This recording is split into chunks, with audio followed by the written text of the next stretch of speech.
ಈ ಸೆಷನ್ಗೆ ನಿಮಗೆಲ್ಲರಿಗೂ ಸ್ವಾಗತ. ಕೇಸಿಂಗ್ನ ಸ್ಯಾಂಪಲ್ ಮೇಕಿಂಗ್ ಮಾಡುವುದು ನೋಡೋಣ.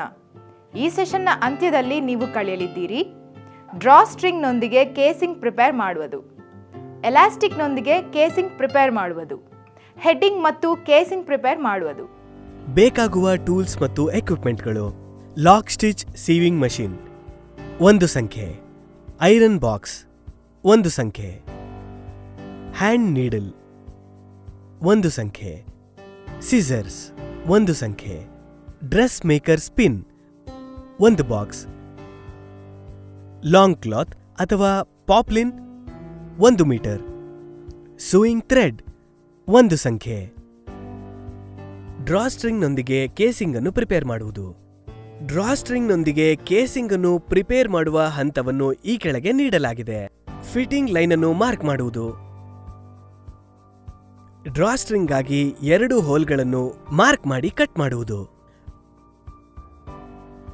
ಬ್ಲಾಂಕೆಟ್ ಅಥವಾ ಬಟನ್ ಹೋಲ್ ಸ್ಟಿಚ್ಗಳಿಂದ ಹೋಲ್ಸ್ಗಳನ್ನು ಫಿನಿಶ್ ಮಾಡುವುದು.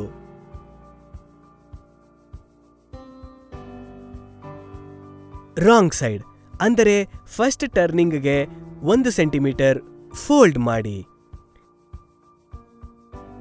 ಎರಡನೇ ಟರ್ನಿಂಗ್ ಮಾಡಲು ಫಿಟ್ಟಿಂಗ್ ಲೈನ್ನೊಂದಿಗೆ ಫೋಲ್ಡ್ ಮಾಡಿ.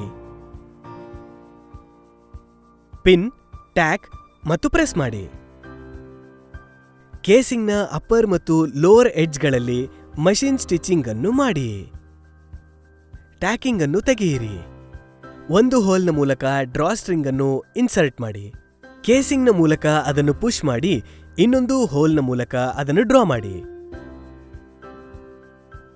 ಎಲಾಸ್ಟಿಕ್ನೊಂದಿಗೆ ಕೇಸಿಂಗ್. ಎಲಾಸ್ಟಿಕ್ನೊಂದಿಗಿನ ಕೇಸಿಂಗ್ ಫೋಲ್ಡ್ ಡೌನ್ ಕೇಸಿಂಗ್ನ ಒಂದು ಬಗೆಯಾಗಿದೆ. ಕೇಸಿಂಗ್ ಒಂದು ಹಾಲೋ ಚಾನೆಲ್ ಆಗಿದ್ದು ಎಲಾಸ್ಟಿಕ್ ಅನ್ನು ಹೋಲ್ಡ್ ಮಾಡುತ್ತದೆ. ಈ ಟೈಪ್ ಆಫ್ ಕೇಸಿಂಗ್ ಸಾಧಾರಣವಾಗಿ ಬೇಬಿ ಗಾರ್ಮೆಂಟ್ಸ್, ಪ್ಯಾಂಟ್ಸ್ ಮುಂತಾದವುಗಳಲ್ಲಿ ಬಳಸಲಾಗುತ್ತದೆ. ಎಲಾಸ್ಟಿಕ್ನೊಂದಿಗಿನ ಕೇಸಿಂಗ್ ಎಂದರೆ ಬಹಳಷ್ಟು ಜನಗಳಿಗೆ ಕಂಫರ್ಟ್ಗೆ ಸಿನಾನಿಮ್ ಆಗಿದೆ. ಎಲಾಸ್ಟಿಕ್ನೊಂದಿಗಿನ ಕೇಸಿಂಗ್ ಫಿಟ್ಟಿಂಗ್ಗಳಲ್ಲಿ ಸ್ಮಾಲ್ ವೇರಿಯೇಷನ್ಗಳಿಗೆ ಅಲೋ ಮಾಡಿ ಬಹಳಷ್ಟು ಬಾಡಿ ಟೈಪ್ಗಳಿಗೆ ಗ್ರೇಟ್ ಆಗಿ ವರ್ಕ್ ಆಗುತ್ತದೆ. ಎಲಾಸ್ಟಿಕ್ ವೇಸ್ಟ್ ಬ್ಯಾಂಡ್ನೊಂದಿಗೆ ಕೇಸಿಂಗ್ ಮಾಡಿ ನೀಟ್ ಮತ್ತು ಪ್ರೊಫೆಷನಲ್ ಆಗಿ ಕಾಣಲು ಹಲವಾರು ಟ್ರಿಕ್ಗಳಿದೆ. ಅವುಗಳನ್ನು ಈ ಕೆಳಗೆ ನೀಡಲಾಗಿದೆ. ನಾವು ಯಾವುದೇ ವಿಡ್ತ್ನ ಎಲಾಸ್ಟಿಕ್ ಅನ್ನು ಆಯ್ಕೆ ಮಾಡಿದರೂ ಕೂಡ ನಾವು ಕ್ರಿಯೇಟ್ ಮಾಡುವ ಕೇಸಿಂಗ್ನ ಅಗಲ ಎಲಾಸ್ಟಿಕ್ನ ವಿಡ್ತ್ಗಿಂತ ಕನಿಷ್ಠ ಪಕ್ಷ 1/4 ಇಂಚು ಅಂದರೆ 6 mm ವೈಡ್ ಆಗಿರಬೇಕು. ಫೈನಲ್ ಕಟ್ ಮಾಡುವ ಮುನ್ನ ಎಲಾಸ್ಟಿಕ್ ಅನ್ನು ಹಲವಾರು ಬಾರಿ ಸ್ಟ್ರೆಚ್ ಔಟ್ ಮಾಡಿ. ಹೀಗೆ ಮಾಡುವುದರಿಂದ ಕಾಲಕ್ರಮೇಣ ಎಲಾಸ್ಟಿಕ್ ಲೂಸ್ ಆಗುವುದನ್ನು ತಡೆಯಬಹುದು. ದೊಡ್ಡ ಸೇಫ್ಟಿ ಪಿನ್ ಅನ್ನು ಬಳಸಿ ಎಲಾಸ್ಟಿಕ್ ಅನ್ನು ಕೇಸಿಂಗ್ನ ಮೂಲಕ ಪುಲ್ ಮಾಡಿ. ಇದು ಸ್ಟರ್ಡಿಯರ್ ಆಗಿದ್ದು ಪುಲ್ ಮಾಡುವಾಗ ಕೇಸಿಂಗ್ನ ಒಳಗೆ ಓಪನ್ ಆಗದೆ ಮೆಸಪ್ ಮಾಡುವುದಿಲ್ಲ. ಸೈಡ್ ಸೀಮ್ನಲ್ಲಿರುವ ಎಲ್ಲಾ ಲೇಯರ್ಗಳನ್ನು ಸ್ಟಿಚ್ ಮಾಡಿ ಮತ್ತು ಎಲಾಸ್ಟಿಕ್ ಅನ್ನು ಸೆಕ್ಯೂರ್ ಮಾಡಿ. ಇದರಿಂದ ಫ್ಯೂಚರ್ನಲ್ಲಿ ಟ್ವಿಸ್ಟಿಂಗ್ ಆಗುವುದನ್ನು ಪ್ರಿವೆಂಟ್ ಮಾಡಬಹುದು. ಎಲಾಸ್ಟಿಕ್ನೊಂದಿಗೆ ಕೇಸಿಂಗ್ ಅನ್ನು ಪ್ರಿಪೇರ್ ಮಾಡಿ. ಎಲಾಸ್ಟಿಕ್ನೊಂದಿಗೆ ಕೇಸಿಂಗ್ ಅನ್ನು ಪ್ರಿಪೇರ್ ಮಾಡುವ ವಿಧಾನವನ್ನು ಕೆಳಗೆ ವಿವರಿಸಲಾಗಿದೆ. ಫಿಟ್ಟಿಂಗ್ ಲೈನ್ ಅನ್ನು ಮಾರ್ಕ್ ಮಾಡಿ. 1 ಸೆಂಟಿಮೀಟರ್ ರಾಂಗ್ ಸೈಡ್ ಫೋಲ್ಡ್ ಮಾಡಿ. ಟನಲ್ ಮಾಡಲು ಫಿಟ್ಟಿಂಗ್ ಲೈನ್ನೊಂದಿಗೆ ಫೋಲ್ಡ್ ಮಾಡಿ. ಪಿನ್ ಮಾಡಿ ನಂತರ ಕೇಸಿಂಗ್ ಅನ್ನು ಟಕ್ ಮಾಡಿ ಪ್ರೆಸ್ ಮಾಡಿ. ಕೇಸಿಂಗ್ನ ಅಪ್ಪರ್ ಮತ್ತು ಲೋವರ್ ಎಡ್ಜ್ಗಳನ್ನು ಮೆಷಿನ್ ಸ್ಟಿಚ್ ಮಾಡಿ. ಲೋವರ್ ಎಡ್ಜ್ನ ಓಪನಿಂಗ್ ಅನ್ನು ಅಂದಾಜು 4 ಸೆಂಟಿಮೀಟರ್ ಬಿಟ್ಟು ಟ್ಯಾಕಿಂಗ್ ಅನ್ನು ರಿಮೂವ್ ಮಾಡಿ. ಎಲಾಸ್ಟಿಕ್ನ ಒಂದು ಕೊನೆಯಲ್ಲಿ ಸೇಫ್ಟಿ ಪಿನ್ ಅನ್ನು ಅಟ್ಯಾಚ್ ಮಾಡಿ. ಎಲಾಸ್ಟಿಕ್ನ ಇನ್ನೊಂದು ಕೊನೆಯನ್ನು ಗಾರ್ಮೆಂಟ್ಗೆ ಪಿನ್ ಮಾಡಿ. ಎಲಾಸ್ಟಿಕ್ ಅನ್ನು ಸೇಫ್ಟಿ ಪಿನ್ನೊಂದಿಗೆ ಕೇಸಿಂಗ್ನ ಮೂಲಕ ಪುಷ್ ಮಾಡಿ. ಸೇಫ್ಟಿ ಪಿನ್ ತೆಗೆದುಹಾಕಿ. ಎಲಾಸ್ಟಿಕ್ನ 2 ಕೊನೆಗಳನ್ನು ಒಂದರ ಮೇಲೊಂದಿಟ್ಟು ಸ್ಕ್ವೇರ್ ಸ್ಟಿಚಿಂಗ್ ಮಾಡಿ ಮತ್ತು ಅದನ್ನು ಸೆಕ್ಯೂರ್ ಮಾಡಿ. ಕೇಸಿಂಗ್ ಅನ್ನು ಕ್ಲೋಸ್ ಮಾಡಲು ಲೋವರ್ ಎಡ್ಜ್ನ ಓಪನಿಂಗ್ ಅನ್ನು ಮಷಿನ್ ಸ್ಟಿಚ್ ಮಾಡಿ. ಕೇಸಿಂಗ್ನಲ್ಲಿ ಗ್ಯಾದರ್ಸ್ಗಳನ್ನು ಸಮನಾಗಿ ಸ್ಪ್ರೆಡ್ ಮಾಡಿ. ಹೆಡ್ಡಿಂಗ್ನೊಂದಿಗೆ ಕೇಸಿಂಗ್. ಹೆಡ್ಡಿಂಗ್ನೊಂದಿಗೆ ಇರುವ ಕೇಸಿಂಗ್ ಒಂದು ಚಾನೆಲ್ ಆಗಿದ್ದು, ಅದರಲ್ಲಿ ಕಾರ್ಡ್ ಆಫ್ ಎಲಾಸ್ಟಿಕ್ ರನ್ ಆಗಿದ್ದು, ಆ ಎಲಾಸ್ಟಿಕ್ನ ಕೊನೆಯಲ್ಲಿ ಬಿಲ್ಟ್ ಇನ್ ರಫೆಲ್ ಇರುತ್ತದೆ.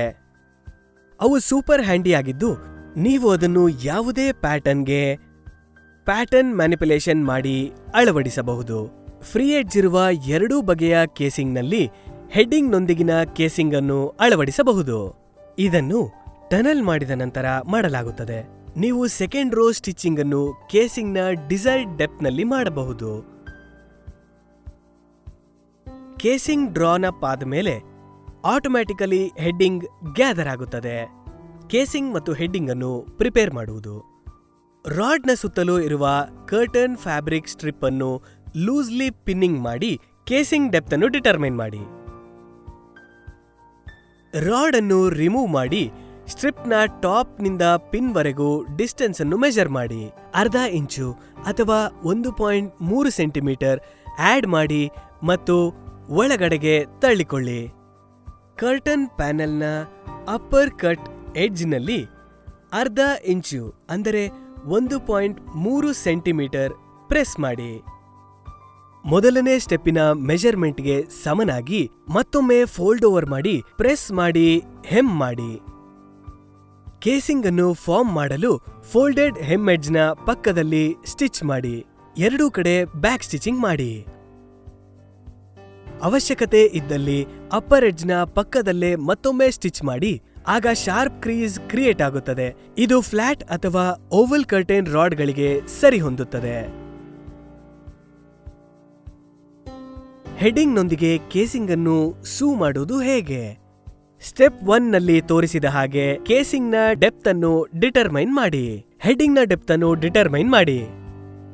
ಕರ್ಟನ್ ಪ್ಯಾನೆಲ್ನ ಅಪ್ಪರ್ ಕಟ್ ಎಡ್ಜ್ನ ಉದ್ದಕ್ಕೂ ಅರ್ಧ ಇಂಚು ಅಂದರೆ 1.3 ಸೆಂಟಿಮೀಟರ್ ಕೆಳಗೆ ಪ್ರೆಸ್ ಮಾಡಿ.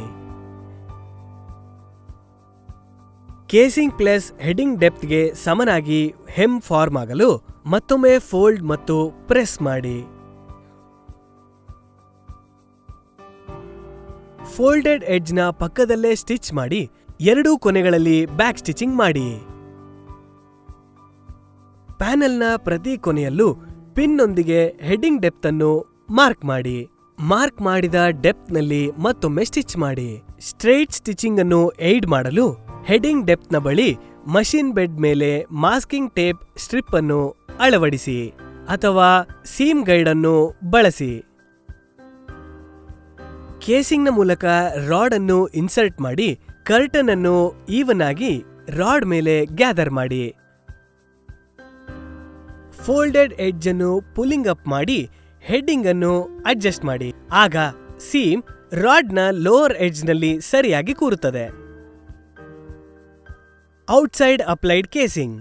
ಡ್ರಾನ್ ಅಪ್ ಆಗಬೇಕಾಗಿರುವ ಏರಿಯಾಗೆ ಫ್ಯಾಬ್ರಿಕ್ನ ಸಪರೇಟ್ ಸ್ಟ್ರಿಪ್ ಅನ್ನು ಸ್ಟಿಚ್ ಮಾಡಿದಾಗ ಅಪ್ಲೈಡ್ ಕೇಸಿಂಗ್ ಫಾರ್ಮ್ ಆಗುತ್ತದೆ. ಗಾರ್ಮೆಂಟ್ನ ಔಟ್ಸೈಡ್ ಸೀವ್ ಮಾಡಿದ್ದಲ್ಲಿ ಕೇಸಿಂಗ್ ಅನ್ನು ಗಾರ್ಮೆಂಟ್ ಫ್ಯಾಬ್ರಿಕ್ ಅಥವಾ ಒಂದು ಕಾಂಟ್ರಾಸ್ಟಿಂಗ್ ಟ್ರಿಮ್ನಿಂದ ಮಾಡಲಾಗಿರುತ್ತದೆ. Inside applied casing. Drawn up ಆಗಬೇಕಾಗಿರುವ ಏರಿಯಾಗೆ ಫ್ಯಾಬ್ರಿಕ್ನ ಸಪರೇಟ್ ಸ್ಟ್ರಿಪ್ ಅನ್ನು ಸ್ಟಿಚ್ ಮಾಡಿದಾಗ ಅಪ್ಲೈಡ್ ಕೇಸಿಂಗ್ ಫಾರ್ಮ್ ಆಗುತ್ತದೆ. ಗಾರ್ಮೆಂಟ್ನ ಇನ್ಸೈಡ್ ಸೂ ಮಾಡಿದ್ದರೆ ಕೇಸಿಂಗ್ ಅನ್ನು usually light white lining fabric ಅಥವಾ ರೆಡಿಮೇಡ್ ಬಯಾಸ್ ಟೇಪ್ ಬಳಸಿ ಅನ್ನೆಸೆಸರಿ ಬಲ್ಕ್ ಅನ್ನು ರೆಡ್ಯೂಸ್ ಮಾಡುತ್ತಾರೆ. Safety precautions.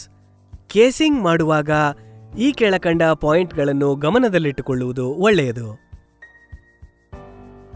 ಗ್ರೈನ್ಗೆ ಲೈನ್ಗಳು ಪ್ಯಾರಲಲ್ ಆಗಿರಬೇಕು.